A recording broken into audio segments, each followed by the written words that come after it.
আজ আপনাদের সঙ্গে উচ্ছের ঝাল রেসিপিটি শেয়ার করি চলুন। প্রথমে গরম কড়াইতে সর্ষের তেল, শুকনো লঙ্কা, তেজপাতা, 5 ফোড়ন, টমেটো এবং তার মধ্যে সামান্য লবণ, হলুদ গুঁড়ো, লঙ্কার গুঁড়ো দিয়ে বেশ খানিকক্ষণ মশলাটাকে কষিয়ে নেব। এরপর আগে থেকে বেটে রাখা সর্ষে ও পোস্ত দিয়ে বেশ খানিকক্ষণ মশলাটাকে কষিয়ে নেব।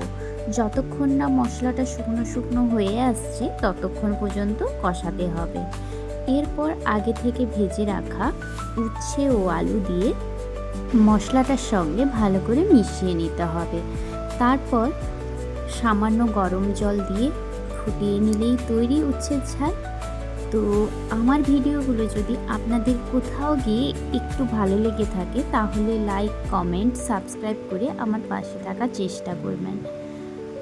আর শেষে আমি একটু আমুলের বাটার দিয়ে কিছুক্ষণ ফুটিয়ে নামিয়ে নিয়েছিলাম। এই নিরামিষ পদটি আপনারা বাড়িতে ট্রাই করে দেখতে পারেন। আশা করি সবার ভালো লাগবে।